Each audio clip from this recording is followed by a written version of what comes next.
This one place is tree in Maring. Hey guys, namaste. ఇవి అయితే కొద్దిగా తక్కువ పోయింది. మళ్ళీ ఆస్తేస్తాను ఇంటికి. ఇక కొద్దిగా తీసుకుపోయితా సగం వరకు. ఇక మనకు చేను ఒక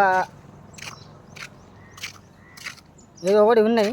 సో అది తినకపోయినాక చూపెడతా. ఇప్పుడైతే పోయి యూరియా చేద్దాం. ఇక యూరియా నింపుకొని అయితే చేనికి అయితే సన్న పిరిడి కాకుండా మెల్లగా నడుచుకుంటా పోతున్నాయి. ఇక మరి మనకు చేనులో ఏదో ఒకటి ఉన్నది అన్నాను కదా. సో అది ఇప్పుడు చూపెడతాను. సో ఇక్కడ చూస్తున్నా కదా పత్తి మంది వస్తున్నది.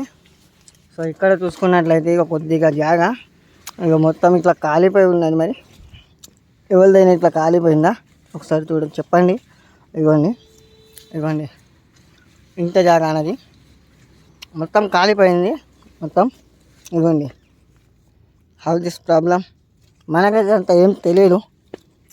పిడుగు పడిందా అంటే ఇక్కడ పిడుగు పడితే మొత్తం ఒక జాగాలో కాలిపోతుంది, అన్నీ చచ్చిపోతాయి చెట్లు. కానీ కింద మంచిగానే ఉన్నది. సో పైన ఎందుకో ఇట్లా అయిపోయింది. మరి ఇట్లా ఎందుకు అయిందో చెప్పలేం, నాకు కూడా అర్థమవుతుంది. సో ఎవరికైనా ఇట్లా అయి ఉంటే కామెంట్ పెట్టండి, నాకు కూడా తెలుస్తుంది ఎందుకు అయింది ఏమనిందని. పిడుగు పడిందా ఏమన్నట్టు ఏమైతే అర్థమవుతలేదు. సో ఇంత జాగా అన్నమాట. This one place is tree in morning, I don't know. So సరే మరి యూరియా వేసుడు అయితే అయిపోయింది. ఇంటికి పోయింది. Bye bye.